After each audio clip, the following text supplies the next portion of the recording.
Muito boa noite, meus queridos amigos, meus queridos irmãos do Leal, Lar Espírita Amor e Luz. É com muita alegria que eu estou aqui conectado a esta página desse centro memorável, que está completando 19 anos. 19 anos ensinando os melhores caminhos que conduzem a Deus, né? Tendo como Jesus, o grande mestre, sempre no leme. Parabéns ao Leal, parabéns a todos os trabalhadores, parabéns à direção maravilhosa. E eu gostaria, de antemão, de agradecer, né? Agradecer ao José, à Maria, ao Ricardo pelo convite e parabenizá-los, né? Por essa conquista de 19 anos, ajudando as pessoas a se melhorarem enquanto criaturas humanas. Eu quero realmente agradecer de coração. Não vejo a hora de nós podermos nos encontrar para podermos nos abraçar, não é? Como a gente costuma fazer. Mas em breve, se Deus quiser, tudo estará resolvido e controlado, né? Então, como já foi anunciado, meus amigos, meus queridos irmãos, hoje nós vamos falar um pouco sobre a parábola do filho pródigo. Filho pródigo. Parabéns ao Leal pelas escolhas dos temas, né? Discorrendo sobre as parábolas maravilhosas de Jesus. Meus irmãos, eu vou fazer uma pequena prece. Na sequência, a gente inicia a palestra em si. E no final, eu vou fazer uma pequena vibração a título de encerramento, agradecimento. E quem quiser permanecer conosco do começo ao fim, prepare o seu copo com água, deixe do lado, e com certeza os benfeitores espirituais irão fluidificar estas águas, porque esse encontro, embora virtual, ele é feito em nome de Jesus.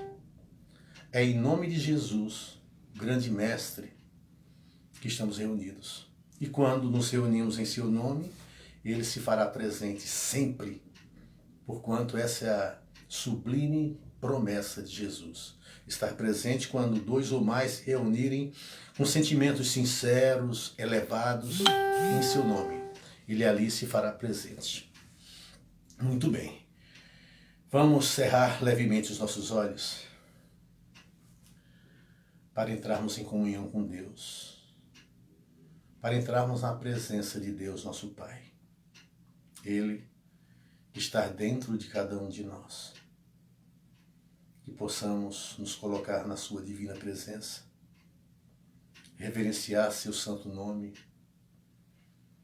engrandecer todo o seu poder, toda a sua glória, rogando as suas bênçãos, mas sobretudo agradecendo pela vida, pelas oportunidades que estamos tendo de progresso, agradecer por Jesus, o nosso divino amigo, que como grande sacrifício desceu dos páramos celestes somente para nos ensinar a amar, para nos mostrar qual é o verdadeiro amor e nos indicar caminhos que conduzem a Deus, sendo Jesus o único caminho certo que nos conduz de volta ao Criador. Que os benfeitores espirituais possam estar conosco, que os amigos espirituais de toda sorte, de todos os níveis, sejam convidados para esse banquete que será servido. Contamos com a intuição, com a ajuda dos benfeitores espirituais, na certeza de que Jesus está presente, na plena convicção das bênçãos de Deus sobre cada um de nós. Pedimos licença ao mais alto para iniciarmos a palestra da noite. Que assim seja. Graças a Deus. Queridas irmãs e queridos irmãos de ideal espírita, lembrando as palavras do apóstolo Paulo, que nós somos templo do Espírito Santo, que o Espírito de Deus habita em cada um de nós, eu gostaria de dizer que o Deus que habita em mim saúda o Deus que habita em cada um de vocês. E que a paz anunciada pelo nosso venerável Mestre Jesus de Nazaré esteja em cada um de nós. Queridos amigos, queridos irmãos, imaginem a seguinte situação. Um casal de nível médio, um casal de grandes posses financeiras, um casal muito religioso que amava, sobretudo, a Deus. Tiveram 2 filhos gêmeos.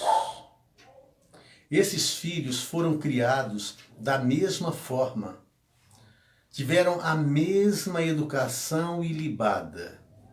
Nunca lhes faltou absolutamente nada. Da mesma forma que um foi educado, o outro também foi. Porém, vamos encontrar, depois de alguns anos, um jovem na periferia de uma grande cidade, mendigando um copo de cachaça em um bar de 5º nível, digamos assim. Sendo humilhado pelo dono do bar, que lhe pergunta por que ele bebe tanto, que lhe pergunta por que ele é tão viciado em outras drogas além do álcool. E ele fala que é a índole dele, que ele escolheu esta vida porquanto ele é revoltado, porque segundo o seu conceito, parece-lhe que os pais preferem o outro, porquanto o outro é mais estudioso, porquanto o outro é um filho mais educado, muito mais obediente. E ele escolheu esta vida de vícios porque ele quer liberdade, porque ele quer viver a vida da forma como ele deseja. E ele não tem que dar satisfações a ninguém.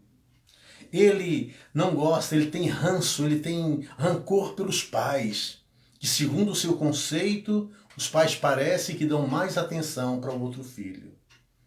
Mas não adianta aquele dono de bar lhe humilhar, pedir para que ele pare com aquela vida errada, com aquela vida pecaminosa, porque é o caminho que ele escolheu.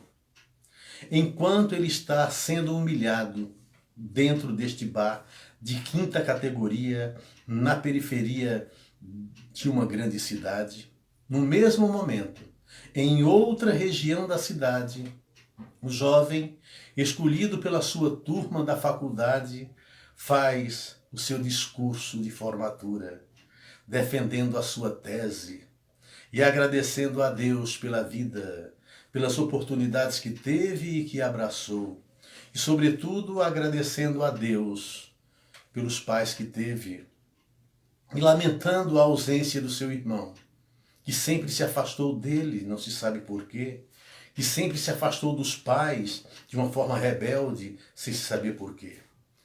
Conta este irmão estudioso, obediente e educado, que gostaria muito que o seu irmão gêmeo estivesse ali, participando com ele daquele momento tão importante de sua vida.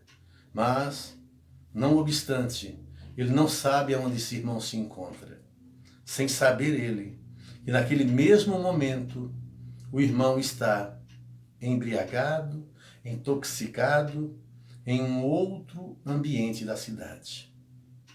Lhes pergunto, meus amados, por que um desses irmãos levou uma vida errada, de vícios, de erros, enquanto o outro foi tão dedicado aos estudos, à obediência aos pais, ao amor a Deus e à vida? Eles não foram criados da mesma forma? O mesmo amor que o pai de um dedicou a ele, dedicou também ao outro. Eles não foram criados da mesma forma, com as mesmas oportunidades de estudos, de educação, de religiosidade? Por que será que ambos enveredaram por caminhos tão distintos? E eu lhes respondo, por causa de uma lei natural, de uma lei divina, que Deus nos agraciou a todos nós com ela, chamada livre-arbítrio. Deus é maravilhoso. Ele nos deu toda a liberdade de ação. Deus é tão bom e tão amoroso que permite que façamos qualquer coisa que nos dê na telha. Que vivamos a nossa vida conforme nós desejarmos.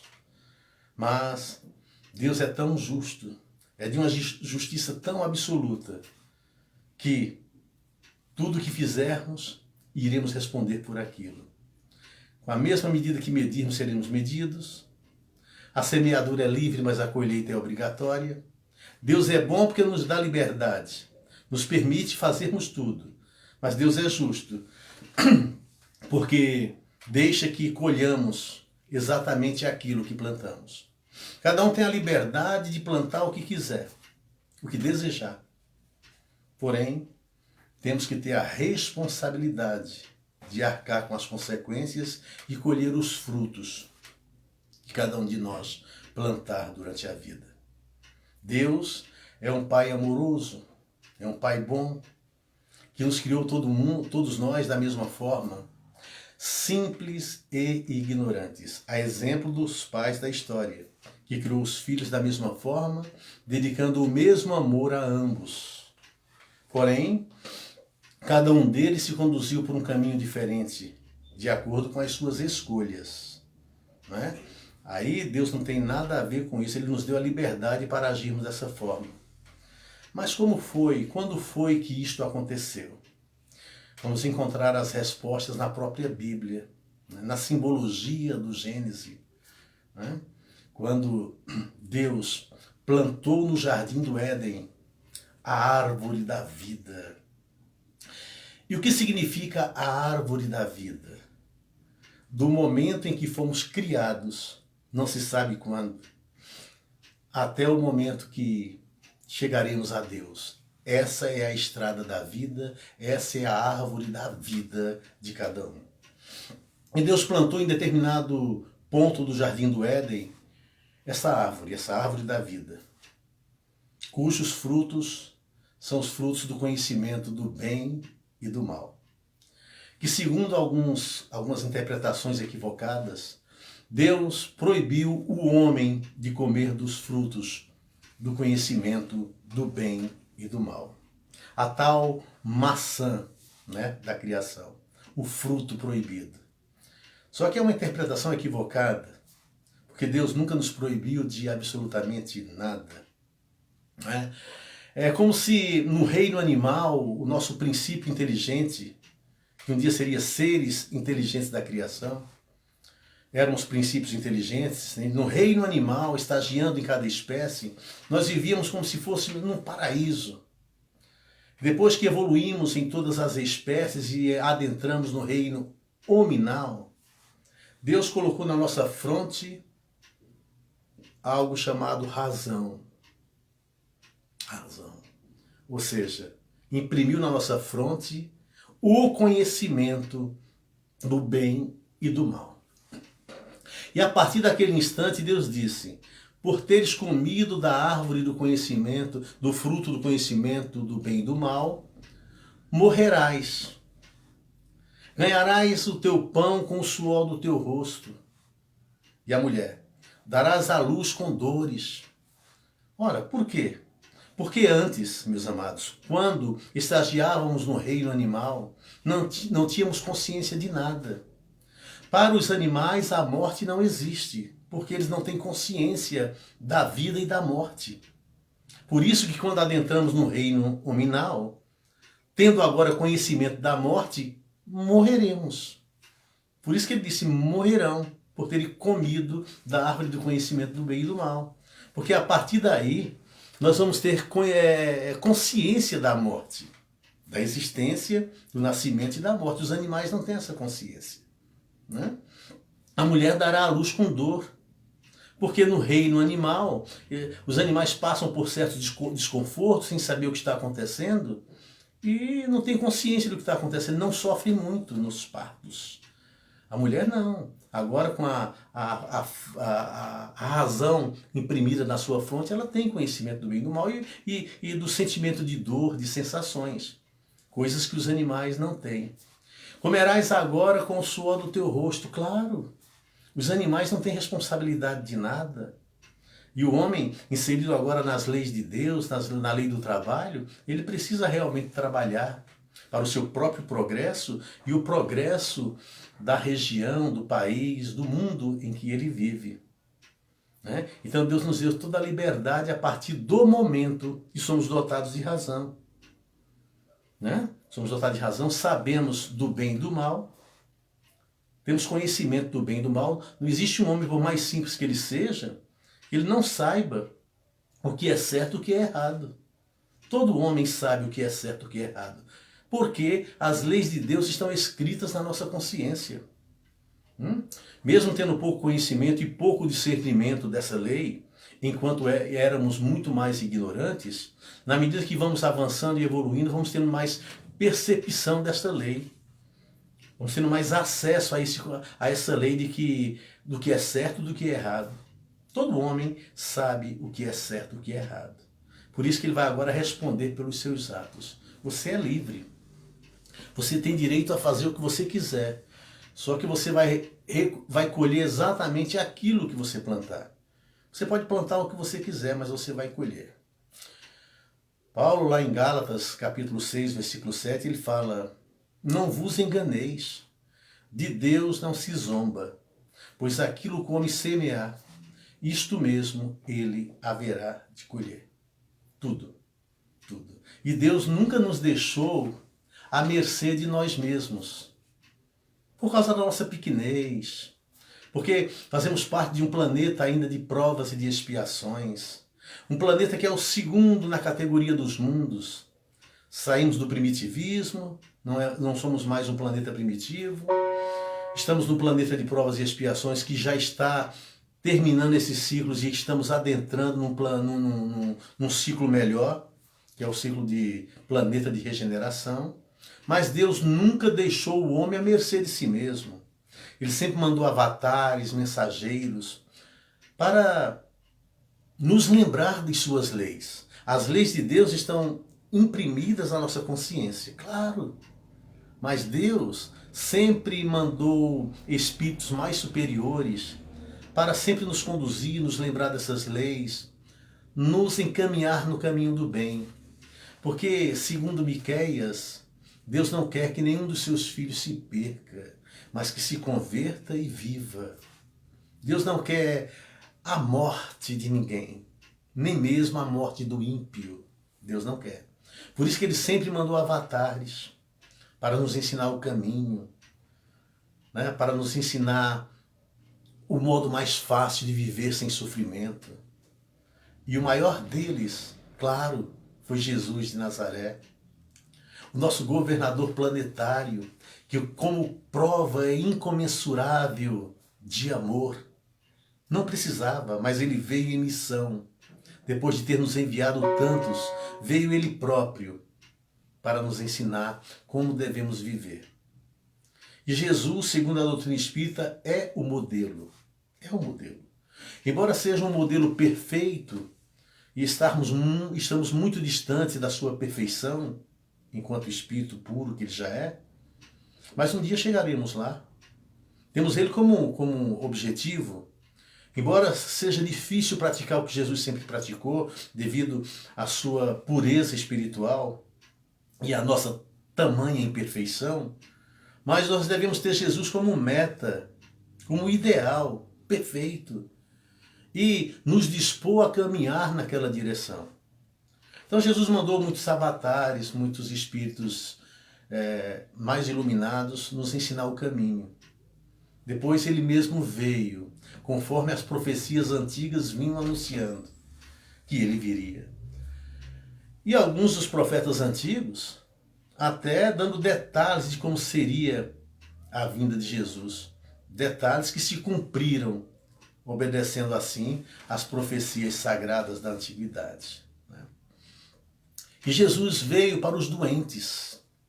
Jesus veio para os pecadores. Aqueles que se julgam já maduros o suficiente, com a maturidade espiritual suficiente, talvez eles se sintam autossuficientes e não precisem de Deus nem de Jesus. Porque são conduzidos via de regras pelo orgulho, a supremacia do ego, que nos faz achar que somos o centro do universo. Existem seres humanos assim. Mas Deus veio para aqueles que erram, que tropeçam, que caem, mas que querem aprender. Jesus veio para aqueles que o aceitam como pastor, que seguem as suas pegadas, embora com muitas dificuldades. Mas Jesus veio para aqueles que querem seguir o seu exemplo. Tanto é verdade que Jesus não violenta consciências. Quando mandou os apóstolos de 2 em 2 para expulsar demônios, para levar a mensagem do reino de Deus, ele disse que quando fossem mal recebidos naquelas casas, sacudissem o pó das sandálias. Ou seja, se retirassem simplesmente, obedecendo assim à consciência de cada um. Então Jesus não veio violentar consciências, ele veio para aqueles que o aceitam como mestre, como governador planetário, que o aceitam como o divino amigo. Ele não veio para outras pessoas que não o aceitam. Assim é o Espiritismo hoje. O Espiritismo está de portas abertas para aqueles que aceitam essa verdade. Mas o Espiritismo não faz prosélitos e não sai também tentando angariar adeptos de espécie alguma. A exemplo de Jesus, que é o nosso guia, que é o nosso modelo. Ele veio. E Jesus foi muito criticado na sua existência, porque ele almoçava, ele jantava em casa dos ditos pecadores da época, os cobradores de impostos, os homens de má vida.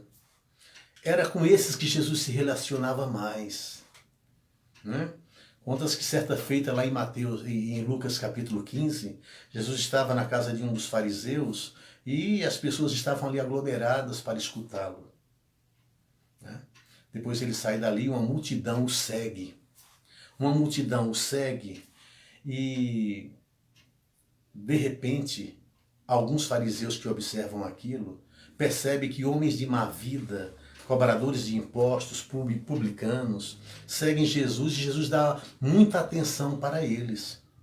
Eles falam, esse homem dá muita acolhida e muita atenção para os homens de má vida.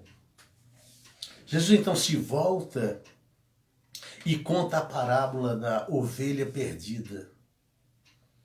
Que um pastor que tem um rebanho de ovelhas, 100 ovelhas, e de repente uma se desgarra e vai sofrer longe do aprisco.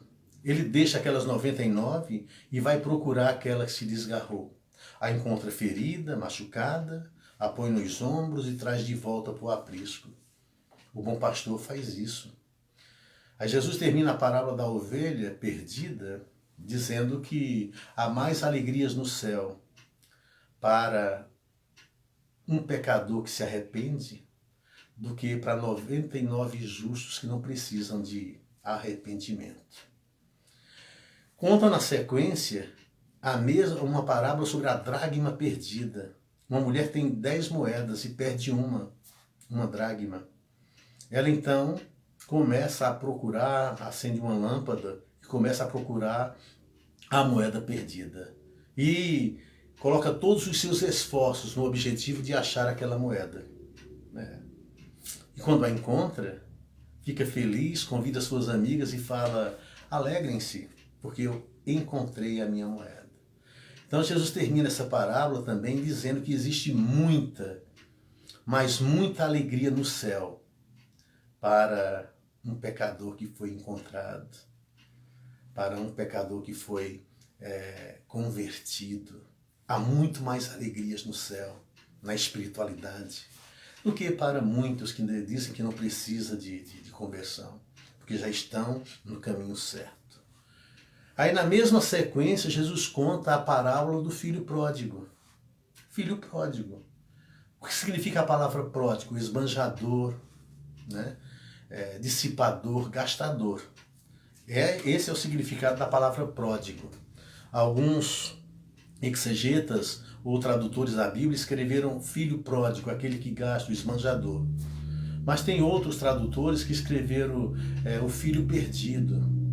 A exemplo da sequência, né? A ovelha perdida, a dracma perdida e o filho perdido.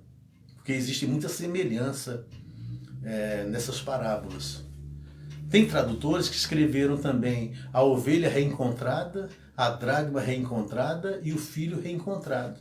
Não importa, por causa da semelhança e do ensinamento que é semelhante que cada uma dessas parábolas passa. Mas a do filho pródigo, né? Um dia, o mais novo cobrou do pai e exigiu a sua parte da herança. E o pai, então, dividiu as posses, distribuiu a herança para os dois. Para os dois. Um pediu, mas o pai, então, distribuiu para os dois filhos. Interessante, o pai não questionou em momento nenhum aquele pedido do filho. E olha, meus amados, naquela época, como hoje, mas principalmente naquela época, pedir antecipadamente a parte que lhe cabe na herança era uma ofensa muito grande para com o pai. Porque significava o desejo do filho que o pai morresse. Ele não estava se importando com isso. O que ele queria era a parte da herança dele. Então tinha um peso de culpa, do ponto de vista espiritual, terrível. Mas o mais novo vai e pede a sua parte da herança. O pai não dá somente para ele a parte da herança. O pai pega e divide, faz a partilha entre os dois. O que cabe a cada um deles. Interessante, meus amados, que quem pediu ou quem cobrou a parte da herança que lhe cabe foi o filho mais novo, o mais jovem. Né? Para que a gente entenda aí que o outro tinha mais experiência, então, que a experiência sempre é muito importante. O mais novo, ainda um pouco irresponsável, podemos levar por esse caminho, por essa interpretação, pede a parte que lhe cabe. O pai lhe dá.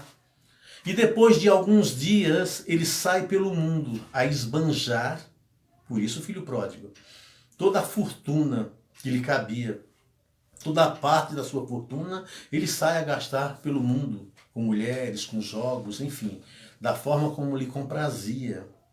E ele vai parar em regiões muito longínquas, onde o dinheiro dele se acaba. O dinheiro dele se acaba e a situação é muito terrível naquele país. E o único emprego que ele consegue arranjar é de cuidador de porcos, de um dos homens daquela região. Olha só, cuidador de porcos.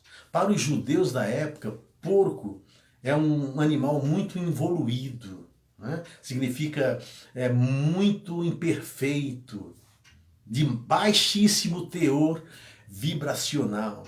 Então, cuidar de porcos é uma humilhação das mais terríveis para aquela época. E ele, o único serviço que ele conseguiu arranjar foi de cuidador de porcos. Mas assim mesmo ele vai levando a sua vida. Mas ele tem fome, ele passa por necessidades, não lhe dão nada. Ele quer comer as alfarrobas ou polotas, as alfarrobas que os porcos comiam. O que é alfarroba? É um fruto de uma árvore que existe no Mediterrâneo que serve para alimentar o gado. E os porcos se alimentam de alfarrobas. Ele quer comer aquelas alfarrobas, mas nem isso lhe é dado. Então ele fica revoltado com aquela situação que passa. Ele sofre muito. Engraçado que aí nessa parte, o evangelista escreve que ele, caindo em si, ele fala: na casa do meu pai, os empregados vivem tão bem, não lhe faltam nada. E eu aqui, passando por necessidades mil. Porque ele caiu em si. No momento que ele caiu em si, ele teve consciência do que estava acontecendo com ele. Uma consciência exata. Aí ele fala: eu voltarei para o meu pai e direi: pai, pequei contra o céu e contra ti. Não sou digno de ser chamado seu filho. Quero que me trate apenas como um dos seus criados. E já vai estar bom demais para mim. E aí ele faz um caminho de volta. Isso é interessantíssimo, meus amados. Ele faz um caminho de volta para o regaço do seu lar, para o aconchego do seu pai. E o pai o espera no alpendre, e o pai o espera na varanda. E quando o pai o avista no horizonte e percebe que é o filho que está voltando, corre ao seu encontro e o abraça, e o agarra pelo pescoço e o enche de beijos. E manda matar o novilho mais cevado, porque segundo ele, dizendo para os criados, matem o novilho mais cevado que temos, porque o meu filho estava perdido e foi encontrado. O meu filho estava morto e ressuscitou. Interessante, não? Interessante. E assim é feito. Agora vamos estudar um pouquinho essa parte. O pai, em nenhum momento, quando o filho cobrou dele a parte da herança, o pai não questionou, simplesmente deu. Quando ele se afastou pelo mundo, depois de alguns dias, para gastar o dinheiro que o pai havia lhe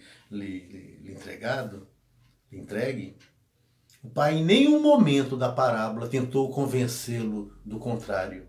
Tentou convencê-lo para que ele não fosse. Em nenhum momento. Em nenhum momento. Assim é Deus. Porque o pai dessa parábola, ele simboliza Deus. O filho pródigo pode ser qualquer um de nós. Que um dia saímos das mãos de Deus, enquanto seus filhos do Altíssimo. E nessa jornada evolutiva de tantas reencarnações, quantas coisas erradas a gente faz. Até o momento que vamos cair em si. Nós precisamos cair em si e para percebermos os caminhos equivocados que estamos trilhando. É preciso cair em si. Deus não vai nos forçar nunca a nada, nem nos tentar persuadir de nada, de não fazer nada. Ele simplesmente nos dá a parte que nos cabe da herança, que é a vida. E a gente vai viver essa vida da forma como a gente quer. Quando nós cairmos em si, nós vamos precisar fazer um caminho de volta. Nós vamos precisar fazer um caminho de volta. É a tal da conversão. Uma pessoa convertida. Converter significa isso, mudar de rumo, voltar, fazer um contorno. E o filho pródigo volta, arrependido porque caiu em si. Esse é o objetivo da vida. Quando a gente já fez muitas coisas erradas em reencarnações transatas, e agora, dentro da doutrina espírita, a gente tem consciência que somos artífices da nossa própria vida, que estávamos conduzindo a nossa vida de forma errada, e a gente faz uma conversão, a gente volta, procura fazer um caminho de volta para o Pai. Não é fácil.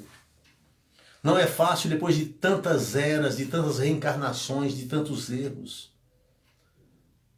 Em tantos momentos cultivando e exacerbando o orgulho, o egoísmo. É difícil, de repente, agora você aniquilar com tudo isso para fazer um caminho de volta. Mas precisamos fazer o caminho de volta. Porque Deus, com certeza, está de braços abertos para nos receber. Porque Ele não quer que nenhum dos seus filhos se perca. Um dos objetivos e uma das grandes importâncias dessa parábola é porque joga por terras o dogma do céu e do inferno. A condenação eterna no inferno. Né? Ou então um céu de beatitude. Jesus, quando conta essa parábola, simbolizando ali um homem com seus dois filhos, os dois filhos simbolizando a humanidade e o homem simbolizando Deus, ele recebe o filho de volta de braços abertos. De braços abertos. Então, ele coloca por terra a crença equivocada, muito equivocada, do céu e principalmente do inferno. Então ele fica feliz e manda colocar no dedo do filho um anel, dar-lhe roupas novas, uma sandália, coloca a sandália nos seus pés. E o anel é muito importante, o símbolo do anel. Porque significa que o pai o reconheceu novamente como herdeiro novamente dele. Ele tem todos os direitos enquanto filho, novamente. Então coloca o anel no dedo dele, tem essa simbologia, que o pai o recebe de volta sem rancor, sem cobrança, sem nada. Simplesmente por amor. E aí a festa está acontecendo. Essa é a primeira parte da parábola. Mas o outro filho, o mais velho, que havia ficado com o pai, ele está voltando do campo quando ele ouve o barulho da festa e ele pergunta para os criados: o que está acontecendo? Porque os criados falam, foi o seu irmão que voltou. Aí o pai mandou matar o novilho mais cevado e está comemorando. Ele falou, poxa, mas eu vivo aqui com meu pai o tempo todo e ele nunca me deu um novilho para eu festejar com os meus amigos. E esse seu filho que esbanjou todo o seu dinheiro, quando volta, meu pai trata ele desse jeito, vocês perceberam? Ele não fala meu irmão, ele fala, e esse seu filho? Ele não está nem considerando o rapaz de volta como um irmão. Olha só a revolta. Eu estou aqui, nunca deixei o meu pai e nunca ganhei um novilho, um bezerro, para comemorar com os meus amigos. O pai dele chega então e fala para ele, filho, mas o que é meu é seu. Tudo que é meu é seu e você pode usufruir à vontade. Nunca te neguei nada também. Tudo é seu. Mas esse seu irmão estava morto e ressuscitou. Estava perdido e foi encontrado. Alegre-se com isso. Então, essa outra parte da parábola simboliza algumas pessoas que se acham como verdadeiros herdeiros do reino de Deus, né? Sectários, acham que só eles têm direito, que aqueles que se desviaram do caminho não merecem ter a mesma consideração que eles têm. Existem muitas pessoas assim. Existem muitas pessoas sectárias, de várias religiões, que acham que só ali está a verdade. Que as pessoas que não fazem parte daquele clã, daquele núcleo espiritual ou religioso, não são merecedores de nada. Uma pessoa que se desvia, ou que abandona a religião, e alguns partícipes dessas religiões acham que tem muito mais méritos do que eles que voltaram, trazendo para o campo das religiões. Meus amados, religião é religare. Deus não vai se manifestar, né, ou se materializar na terra para ninguém, para religião nenhuma, porque Deus difere de tudo que é matéria. Mas as religiões são caminhos que nos conduzem a Deus. Por isso que a religião vem do verbo religare, religar criatura ao Criador.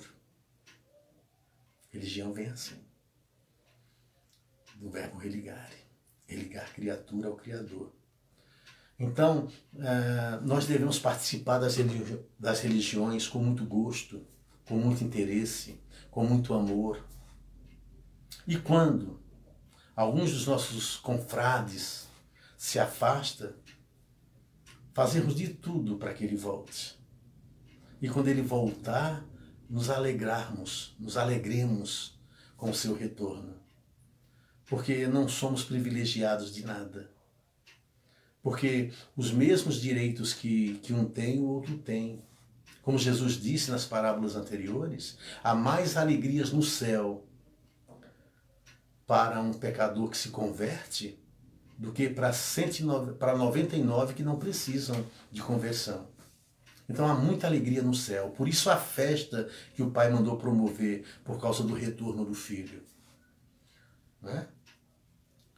Filho que pede a parte da herança que lhe cabe. Tem gente que só pensa em bens materiais. Que é a parte que lhe cabe para ir embora. Viver o mundo, dar vazão às sensações dos sentidos, os prazeres efêmeros da matéria. Conta-se que um homem chegou em casa e falou para a mulher, amor, se eu ganhar na loteria, na Mega Sena, o que é que você faz?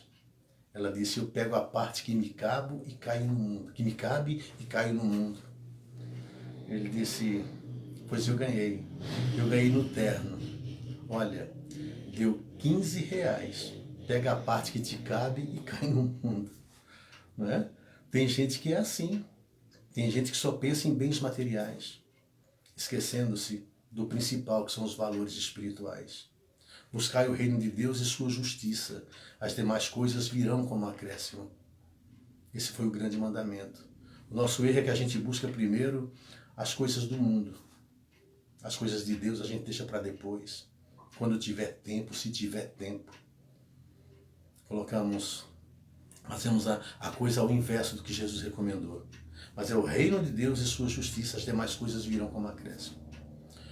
Então, tanto a parábola significa Deus e as características da humanidade, daqueles que permanecem com Ele, daqueles que se afastam e voltam, e que Deus vai estar sempre de braços abertos para esperar cada um que se converte, né?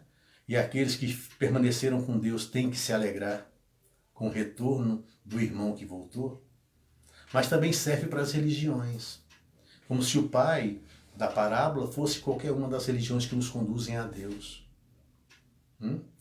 E os dois filhos, os adeptos dessas religiões. Quando alguém se afasta, é importante que torçamos para que ele volte. Ou que façamos alguma coisa para que aquele irmão volte, que liguemos para ele, né? E perguntemos por que ele se afastou, se houve alguma coisa que o desgostou, o que é que podemos fazer para ele mudar o conceito, o pensamento, a crítica que ele tinha para aquela religião. Isso serve muito bem para o espiritismo. Às vezes eu vejo muitos irmãos se afastarem da casa espírita e os dirigentes não fazem muita questão de buscá-lo de volta, de ligar, de perguntar o que aconteceu, se houve alguma coisa que o desgostou. Meus amados, devemos fazer a nossa parte. Na parábola, o pai fica de braços abertos no alpendre a esperar o retorno do filho. Mas quando o filho volta, ele vai ao seu encontro e o abraça e beija com muito amor. Feliz com seu retorno. Ele vai ao seu encontro para trazê-lo de volta para casa. Mas esperou que ele caísse em si. O pai sabia que ele ia se dar mal? Sabia, porque o pai representa Deus ali. Mas deu a liberdade e o livre-arbítrio para ele ir, para ele aprender com as próprias experiências. E quando ele aprendeu, ele caiu em si, né? Ele foi dotado de um pouco de sabedoria por causa da experiência. Conta-se que o discípulo perguntou para o mestre: mestre, quando é que eu sei que eu atingi a sabedoria? O mestre disse: quando você fizer boas escolhas. E como é que eu faço para fazer boas escolhas? Quando você adquirir experiência. E quando é que eu vou adquirir experiência? Quando você fizer más escolhas. Entenderam? Más escolhas, experiência, boas escolhas, sabedoria. É o caminho espiritual. A gente faz más escolhas por causa do nosso nível espiritual pequeno. A gente ganha experiência com aquilo. E a partir daí a gente faz boas escolhas. Estamos ficando sábios. Esse é o caminho. E o Pai está sempre de braços abertos para nos receber, né? Então, tem gente que está dentro de uma religião, sectário, acha que quando desencarnar vai ser recebido por 7 virgens, vai ser recebido por São Pedro, vai haver festa no céu quando ele chegar, e às vezes é exatamente o contrário. Às vezes aqueles que não participam ativamente de uma religião, né, têm a sua vida realmente exemplar. E é isso que importa mais a Deus, né? Conta-se que um padre, certa feita, desencarnou. E ali na antessala do céu, ele estava ali esperando São Pedro chegar para o deixar entrar. Tinha mais algumas pessoas ali, entre eles um motorista de ônibus. Quando São Pedro chega, abre a porta do paraíso e manda que o motorista de ônibus entre para o céu. Depois chega para ele e fala: meu filho, você vai ter que purgar. Vai ter que ir para o purgatório purgar algumas faltas que você teve. Mas como? Eu sou padre. E ele era um motorista de ônibus. Agora ele entra no paraíso e eu vou ter que ir para o purgatório? E São Pedro fala: meu filho, ele contribuiu muito mais para a conversão de muitas pessoas. Porque você, quando rezava uma missa, todos dormiam. E quando ele dirigia o seu ônibus, os passageiros rezavam. Não é? Às vezes a pessoa de fora contribui muito mais para os propósitos de Deus, para as leis de Deus. Em Gálatas, capítulo 5, versículo 1, Paulo, grande apóstolo, ele fala-nos: foi para sermos verdadeiramente livres que o Cristo nos libertou. Foi para sermos verdadeiramente livres que o Cristo nos libertou. Então, se o Cristo nos libertou, ele nos libertou de pecados. É disso que somos escravos. É do pecado que Jesus nos liberta. quando a gente segue os seus preceitos, os seus ensinamentos, para sermos, segundo Paulo em Gálatas, verdadeiramente livres, foi que ele nos libertou. Não é? Conta-se que um confrade de determinada religião se afastou sem dizer nada.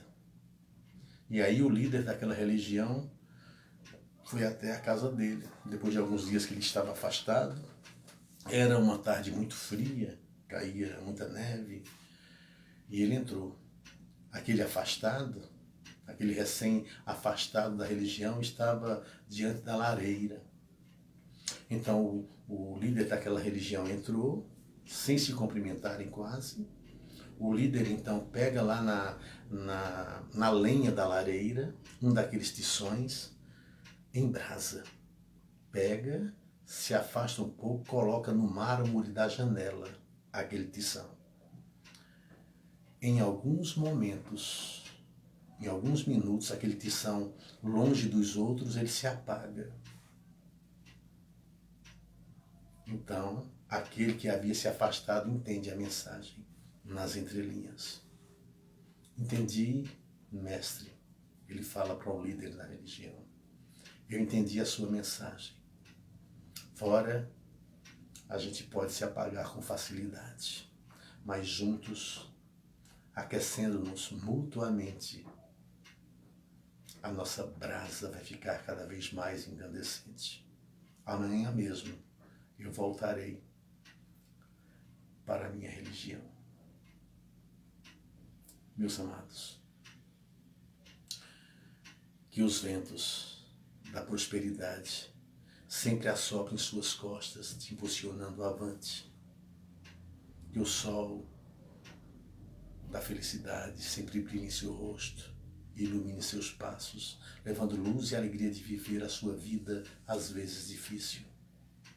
Que uma chuva de bênçãos sempre caia sobre suas cabeças, e até nos encontrarmos de novo, que Deus o tenha, que Deus a tenha, tranquilos e suaves na palma de sua mão. Muito obrigado. Muito obrigado.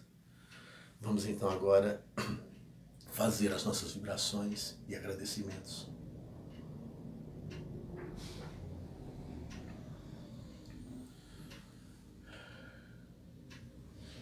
Que o amor de Deus, em forma de brisa, em forma de vibrações, possa envolver a cada um de nós. Que os nossos melhores sentimentos, o nosso amor próprio em forma de altruísmo, possa fazer agora uma viagem pelo planeta, distribuindo nossas melhores energias, nossos melhores sentimentos. Que a espiritualidade amiga possa distribuir esse sentimento, essas energias anímicas e verdadeiras que emanam de cada um de nós nesse momento, para levar equilíbrio, saúde àqueles que sofrem, para levar saúde aos enfermos, equilíbrio àqueles que passam por desequilíbrios de toda sorte, para levarem o necessário para as suas subsistências, o básico para as suas vidas, para que não falte o necessário, para que todos possam viver de forma digna. Vibremos para que haja emprego, melhores distribuições de renda. Vibremos para que os vícios sejam erradicados do nosso planeta, para que cada viciado encontre em Jesus a chave da verdadeira libertação. Que as crianças possam crescer com as suas vidas embasadas no Evangelho sublime e redentor do nosso divino amigo Jesus de Nazaré. Que os desencarnados encontrem o caminho de paz, o caminho de luz, o verdadeiro caminho da verdadeira pátria espiritual. Que cada um possa olhar para si mesmos e verem os erros que porventura tenham cometidos. Que haja arrependimento para que se descortine à sua frente o limiar de uma nova vida. Para que o caminho de luz se descortine à sua frente. Vibremos pelo nosso planeta todo, do ponto de vista físico e também espiritual, para que o plasma divino possa envolver a todos, que as bênçãos de Jesus e a sua luz crística possa nos tocar e a partir daí sejamos criaturas novas. Obrigado, Senhor. Obrigado pela vida, pelas oportunidades, por Jesus, pela espiritualidade, está sempre nos carregando no colo. E obrigado, Deus, principalmente pelas suas bênçãos, porque sem elas não seríamos exatamente nada. Obrigado, querido Deus, pelas bênçãos alcançadas, pela vida e pelas vitórias do nosso dia a dia. E assim, na certeza de que tudo concorreu para um melhoramento no nosso planeta e principalmente um melhoramento individual de cada um de nós, pedimos licença para encerrarmos a palestra de hoje. Que assim seja, e graças a Deus.